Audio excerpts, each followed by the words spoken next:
Hello guys, welcome back to your favourite channel. तो आज हम करने वाले हैं चैप्टर 6 ट्राइंगल्स की सबसे important theorem, that is basic proportionality theorem, जिसको हम थेल्स थ्योरम के नाम से भी जानते हैं। ये थ्योरम अगर आपने बहुत अच्छे से समझ ली और बहुत अच्छे से आपने इसको प्रैक्टिस कर लिया तो इट मीन्स आपको 5 या 4 नंबर का तो पेपर आपको आउट हो ही चुका है। आई मीन टू से कि ये थ्योरम आपको एग्जाम में 4 या 5 मार्क्स में 99% मिलती ही मिलती है आपके एग्जाम में। फिर चाहे वो आपका बोर्ड हो, आपका प्री बोर्ड हो, आपका कोई यूनिट टेस्ट हो क्लास में, तो ये इस चैप्टर से ये थ्योरम हमारी इतनी इंपॉर्टेंट है कि है मोस्टली आती ही आती है। अब ये थ्योरम जो है ये क्या है, देखिए थ्योरम में इसको बेसिक प्रोपोर्शनलिटी थ्योरम या थेल्स थ्योरम के नाम से भी जानते हैं। तो अब जब ये एग्जाम में आती है तो कई बार क्या होता है, कई बार हमें ये नेम नहीं गिवन होता है, हमें सिर्फ जो इसका ये स्टेटमेंट यहाँ लिखा हुआ है, सिर्फ ये स्टेटमेंट वहां गिवन होता है। हमें वही चीजें जो उसने पूछी हैं वो हमें प्रूव करनी होती हैं। हमें खुद से ये स्टेटमेंट को पढ़ के पहचानना होता है कि भाई ये तो बेसिक प्रोपोर्शनलिटी थ्योरम है। और कई बार क्या होता है कि आपको ये स्टेटमेंट भी गिवन नहीं होगा, आपको ओनली क्या दिया होता है, state and prove basic proportionality theorem या state and prove Thales theorem. तो इट मीन्स आपको ये स्टेटमेंट भी लर्न होनी चाहिए। ये जरूरी नहीं है कि ये स्टेटमेंट एग्जाम में लिखी हुई आएगी, आपको एक 1 लाइन का क्वेश्चन भी मिल सकता है कि state and prove basic proportionality theorem. तो चलिए हम पहले स्टेटमेंट की बात करते हैं कि स्टेटमेंट क्या है इसका। If a line is drawn parallel to one side of a triangle to intersect the other two sides in distinct points, the other two sides are divided in the same ratio। पढ़ के कुछ समझ नहीं आया, क्यों नहीं समझ आया? क्योंकि जब हम पढ़ते जाएंगे ना, उनसे साथ साथ ड्रॉ करते जाएंगे, तब हमें कुछ समझ आएगा। तो चलिए कर लेते हैं थोड़ा सा। क्वेश्चन ने क्या कहा है, if a line is drone parallel.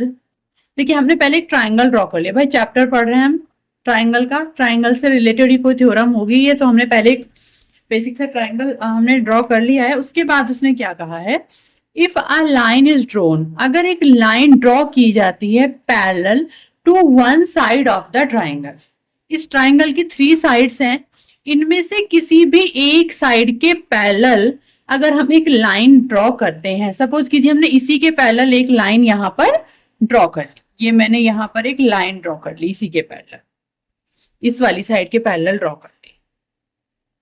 तो क्वेश्चन ने क्या कहा है, one side of a triangle to intersect the other two sides. वो लाइन हमने ऐसी ड्रॉ की है कि वो जो अदर टू साइड्स हैं उनको इंटरसेक्ट करती है, कट कर रही है ना हमारी भी लाइन। ओके, अब हम इनको नेम दे देते हैं कुछ। सपोज ये ए है आपका, B, C, D and E. अब आगे क्या कहा है उसने, the other two sides. Other two sides कौन सी है, ये वाली थी ना other two sides. Other two sides are divided in the same ratio.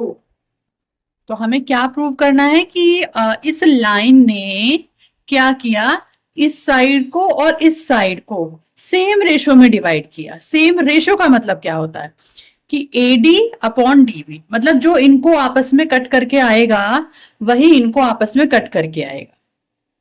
अगर हमें साइड की लेंथ यहाँ गिवन हो तो जो इनका रेशो आएगा वही इनका भी रेशो आएगा, AD और DB का और AE और EC का। तो सबसे पहले हम स्टार्ट करते हैं, तो सबसे पहले हम लिखते हैं कि क्या हमें गिवन है। तो हमने यहाँ पर डाला गिवन, हमें गिवन क्या है, एक क्राइटेरिया होता है जब भी हम कोई थ्योरम करते हैं तो उसका एक क्राइटेरिया होता है, तो उसी के अकॉर्डिंग हम नोट करेंगे, लिखेंगे। तो सबसे पहले हमें लिखना होता है कि हमें गिवन क्या है। तो हमें गिवन क्या है, इन ट्राइंगल ABC, एक ट्राइंगल ABC है जिसमें DE पैरेलल है BC के, यही तो गिवन है सिर्फ, DE पैरेलल BC, बस हमें ये गिवन है। ओके, अब टू प्रूव, हमें प्रूव क्या करना है, हम लिखेंगे टू प्रूव। क्या प्रूव करना है हमें, हमें इनका रेशियो इक्वल प्रूव करना है, AD upon DB is equal to AE upon EC, AE upon EC, ये हमें प्रूव करना है। अब देखिए हमें AD अपॉन DB, अब ये करने के लिए भाई यहां तो हमारा एक ट्राइंगल बन रहा है, लेकिन यहां हमारा कोई ट्राइंगल ही नहीं बन रहा है। कोई ट्राइंगल बन रहा होता तो हम कुछ ट्राइंगलों को देख के सोचते कि भाई अब हम इनका क्या कर सकते हैं। सो ट्राइंगल नहीं बन रहा है तो हम क्या करते हैं, अपनी तरफ से कुछ कंस्ट्रक्शन कर लेते हैं, हम ट्राइंगल ड्रॉ कर लेते हैं। देखो अगर मैंने इसको ऐसे ज्वाइन कर दिया, ठीक है, इसको मैंने, चलो डार्क ही कर लेते हैं इसको मैंने ऐसे ज्वाइन कर दिया डी को सी से, तो एक ट्राइंगल बन गया मेरा इधर। अब ऐसे ही मैं बी से ई को भी ज्वाइन कर लेती हूँ, मैंने बी से ई को भी ज्वाइन कर लिया, यहां भी मेरा एक ट्राइंगल बन गया बीई सी। अब कुछ हो सकता है। अब देखिए पहले कुछ लिखने से पहले एक छोटी सी चीज मैं आपको समझा देती हूँ। सपोज कीजिए आपको ऐसे एक ट्राइंगल दिया है, ये राइट एंगल ट्राइंगल आपको दिया है, और आपसे इसका एरिया फाइंड करने के लिए कहा जाए तो क्या होता है, हाफ बेस इनटू हाइट। तो यहाँ बेस तो ये होता है और हाइट कौन सी होती है, जिस पर 90 डिग्री का एंगल बना होता है। अब अगर हमें कोई ऐसा ट्राइंगल दिया हो जिसमें 90 डिग्री का एंगल नहीं बना हो, सपोज कीजिए आपको कोई ऐसा एक ट्राइंगल दिया है और आपको इसका एरिया फाइंड करने को कहा जाए हाफ बेस इनटू हाइट, तो आप क्या करेंगे, बेस तो देखिए हम ये ले लेंगे, ठीक है। अब हाइट जो होती है वो ऐसे टेढ़ी नहीं होती है, हाइट टेढ़ी कभी नहीं ली जाती है, हाइट कौन सी होती है, स्ट्रेट वाली होती है। तो क्या करेंगे कि हम इस पे एक परपेंडिकुलर ड्रॉ करेंगे, परपेंडिकुलर ड्रॉ करेंगे, उस परपेंडिकुलर को हम क्या मानेंगे, इसकी हाइट। अब यही सेम केस हमारा यहां भी आ रहा है। अगर हम पहले देखिए हमें यहां लेना AD अपॉन DB, तो चलिए फाइंड करने से पहले हम क्या कर लेते हैं, जो हमने कंस्ट्रक्शन किया ना उसको भी नोट कर लेते हैं कि हमने यहाँ कंस्ट्रक्शन क्या की है।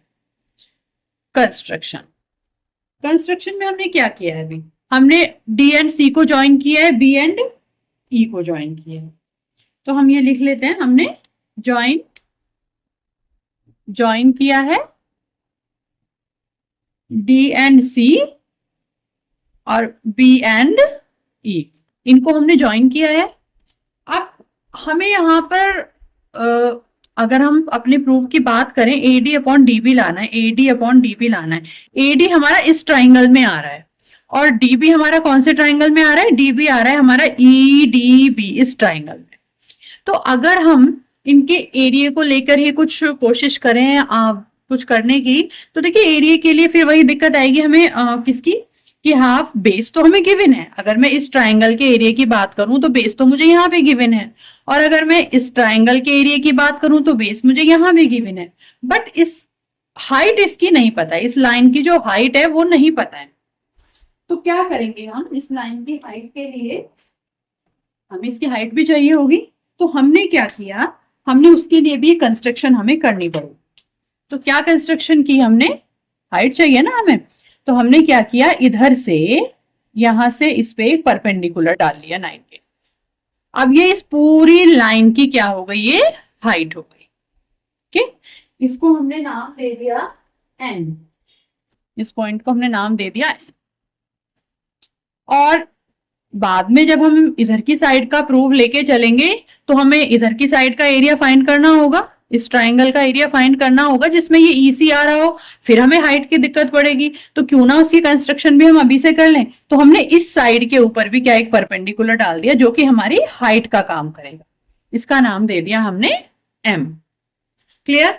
तो यहां पर हम ये भी लिख लेते हैं जो अभी हमने कंस्ट्रक्शन की है, इसको भी हम यहाँ पर लिख लेते हैं। क्या कंस्ट्रक्शन की है हमने, यहाँ पर हमने ड्रॉ किया है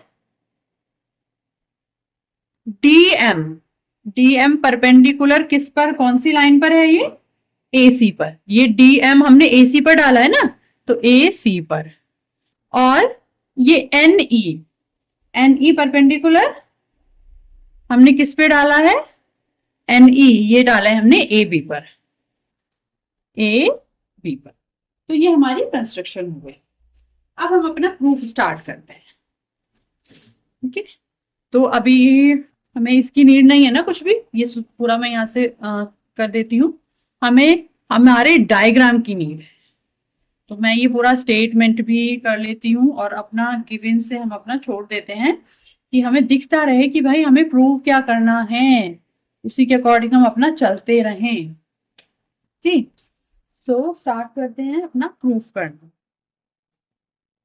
यहाँ हम डाल लेते हैं प्रूफ। तो देखिए प्रूफ में क्या करेंगे हम। सबसे पहले हम लेके चलेंगे कि भाई हमें एडी लाना है और डीबी लाना है, एडी और डीबी। तो हम ऐसे दो ट्राइंगल लेते हैं जिसमें एडी आ रहा हो और डीबी आ रहा हो। तो हमने यहाँ इसी लाइन की बात हो रही है ना, तो ऑन लाइन, कौन सी लाइन है ये, ए बी। पहले हम ए बी लाइन की बात कर लेते हैं। तो ए बी लाइन पे हमने क्या किया, इन ट्राइंगल, कौन कौन सा ट्राइंगल लिया, in triangle A D E, area ही लिख लेते हैं हम, एरिया निकाल लेते हैं इसका, area of triangle A D E. तो क्या होगा, हाफ बेस इंटू हाइट। तो हाफ, देखिए ए डी ई, बेस क्या है इसका, ए डी, एंड हाइट क्या है, हाइट के लिए ही तो ये परपेंडिकुलर डाले हमने, तो इसकी हाइट क्या है, हाँ इस वाली लाइन की हमारी हाइट क्या है, ये ई एन है। इस लाइन पे जो परपेंडिकुलर डल रहा होगा वही तो उसकी हाइट होगी, जो यहाँ से 90 डिग्री का एंगल बना रहा होगा। तो एन ई इसकी हाइट है। ये हो गया इसका एरिया, ये इसको हमने फर्स्ट इक्वेशन नेम दे दिया।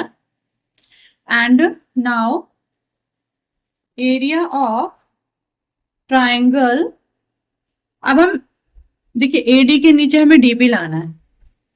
अब हम ऐसा ट्राइंगल ले लें जिसमें डीबी आ रहा हो, तो angle triangle E D B, E D B, again half base into height. So half base इसमें क्या है, डीबी है, और इसकी हाइट क्या है, इसकी हाइट भी एन ई ही होगी, क्योंकि ये एन ई जो है ये पूरी लाइन की तो हाइट हमने ली है। तो यहां भी हाइट क्या होगी, एन ई।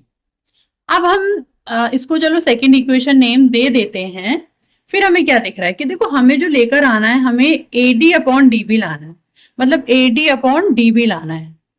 तो ये अपॉन में ले ही ना हम, ये अपॉन में कब आएंगे, जब हम इन दोनों इक्वेशन को डिवाइड कर दें।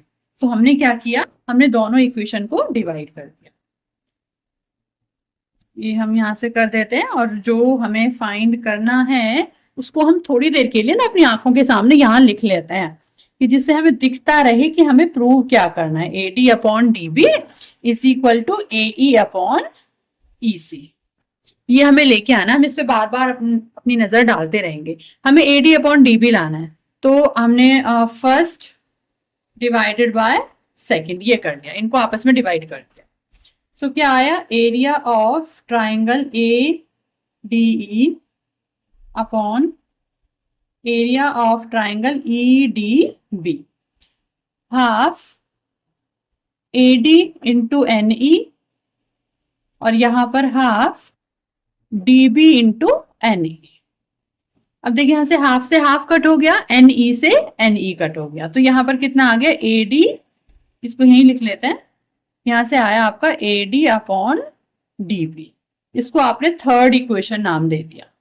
भाई A D upon D B, ये तो कुछ कुछ हमें मिल गया है। अब सिमिलरली हमें ए ई अपॉन ई सी लाना है, तो हम इधर की साइड का ट्राइंगल लेना स्टार्ट कर दें। ए ई फिर से ए डी ई ट्राइंगल में ही आ रहा है। तो नाउ ऑन लाइन, कौन सी लाइन पर देखते हैं अब हम, ए सी पर। फिर से हमने एरिया निकाला, area of triangle A D ई, क्योंकि ए ई इसी ट्राइंगल में आ रहा है ना, ए डी ई में, ए डी ई। तो कितना हो जाएगा, हाफ बेस इंटू हाइट। इस बार बेस क्या है, ए ई, और इसकी हाइट क्या है, इस लाइन पे परपेंडिकुलर हमने डीएम डाला हुआ है ना, तो इसका हाइट हो गई डीएम। ऐसे ही एरिया ऑफ ट्राइंगल, अब हमें एक ऐसा ट्राइंगल लेना है जिसमें ईसी आ रहा हो। तो ईसी कौन से ट्राइंगल में आ रहा है? E B C, E B C. तो हाफ ईसी उसकी बेस होगा, एंड अगेन हाइट कितनी होगी? डीएम। फिर से हम इनको डिवाइड कर लें दोनों इक्वेशंस को। फिर से हमने क्या किया, इसको हमने नाम दे दिया फोर्थ, इसको नाम दे दिया हमने फिफ्थ। अब हमने फोर्थ डिवाइडेड बाय फिफ्थ कर लिया। तो जब ये किया हमने तो क्या आया? यहां से आया area of triangle ADE upon area of triangle EBC। तो यहां से क्या आएगा? देखो, half AE into DM upon half EC into DM। तो देखिए DM से DM कट एंड हाफ से हाफ कट। तो यहां से क्या आ गया आपका? यहां से बचा AE अपॉन EC। अब यहाँ पे हमें AD अपॉन DB में मिल गया है, यहाँ पर AE अपॉन EC मिल गया है। पर भाई ये तो यहाँ है और ये इतना दूर यहाँ जाके मिला है, और हमें इनको कहाँ लेकर आना है? हमें इनको साथ लेके आना है, हमें इनको इक्वल प्रूव करना है। तो भाई अब क्या कर सकते हैं? तो अब हम ना थोड़ा सा पीछे चलते हैं, अपने 9th क्लास को थोड़ा सा रिविजन ले लेते हैं थोड़ा सा। 9th क्लास में हमने क्या चीज पढ़ी थी? हमने पढ़ी थी कि देखिए, अगर आप यहाँ पे ध्यान दो, ये एक ट्राइंगल है और ये भी एक ट्राइंगल है। दोनों ट्राइंगल का बेस सेम है, एक ही बेस पे बने हुए हैं।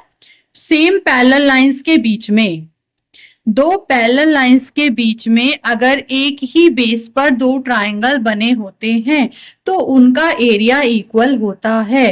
It means area of angle EDB is equal to the area of angle EBC। इनका एरिया आपस में इक्वल होगा, दोनों का जो बेस है वो सेम है। सो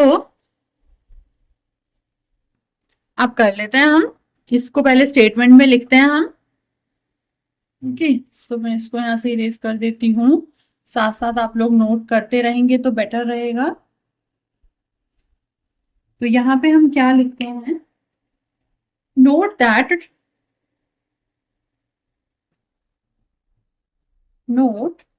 दैट ट्राइंगल BDE या EDB कह लें हम, triangle EDB and triangle EDB and triangle sorry, यहाँ EDC होगा, EBC नहीं होगा, EDC होगा। हमें सेम बेस वाले लेने थे ना, EDC होगा। तो यहाँ पर भी EDC होगा।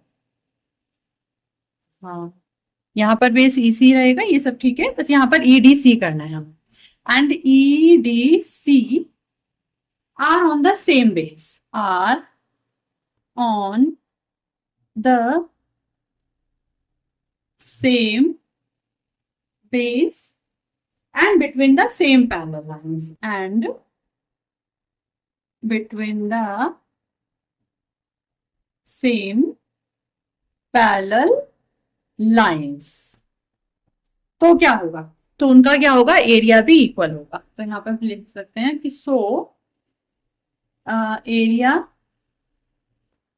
Area of triangle EDB is equal to area of triangle EDC। दोनों का एरिया आपस में इक्वल हो।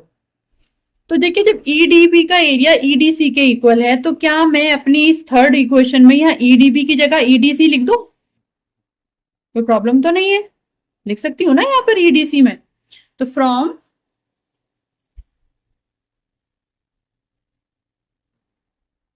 इक्वेशन थर्ड से क्या आ जाएगा? मैंने इसको उठाया है, यहाँ पर मैंने यहाँ क्या लिख दिया? Area of triangle ADE upon area of triangle, मैंने EDB की जगह क्या लिख दिया, EDC, और यहां पर हमारा AD अपॉन DB है ही। अब आपको इसी को देखकर क्या पता चल रहा है, ये जो लाइन यहां लिखी है, क्या यही लाइन यहां नहीं लिखी है, सेम लिखी है ना ये यहां पर। तो मैं इस पूरे की जगह क्या लिख सकती हूँ, इसको सॉल्व करके क्या आया था, AE अपॉन EC आया था, तो मैं इसकी जगह AE अपॉन EC लिख दूं, ये इसके इक्वल है ना। इसको आपने इक्वेशन नाम दे दिया, कितनी हो गई थी हमारी, 5 हो गई थी, ये हमारी इक्वेशन 6 है सपोज। तो अब मैं थोड़ा सा इरेज कर लू यहां से, क्योंकि अब हमें इसकी नीड नहीं है। ये आ गया, सो फ्रॉम इक्वेशन 6 इक्वेशन से क्या हो गया, इसकी जगह मैंने AE अपॉन EC रखी, AE अपॉन EC, और यहां पर हमारा AD अपॉन DB है। अब देखिए, क्या यही नहीं लेकर आना है हमें, यही तो लेकर आना है हमें, बस ये इधर लिखा हुआ था, ये इधर लिखा हुआ है, चलो सीक्वेंस भी चेंज कर लेते हैं हम, AD upon DB is equal to AE upon EC। तो यही हमें प्रूव करना था, हम यहाँ पर लिख देंगे हैंस प्रूव्ड। अगर आपने इस थ्योरम को अच्छे से समझ लिया है और इसे आप 2 बार सॉल्व करके देख लेंगे, तो आपके 4 या 5 मार्क्स तो डेफिनेटली पक्के हैं जो आपके आने वाले हैं। तो आज के लिए इतना ही, मिलते हैं नेक्स्ट वीडियो में, तब तक के लिए बाय बाय।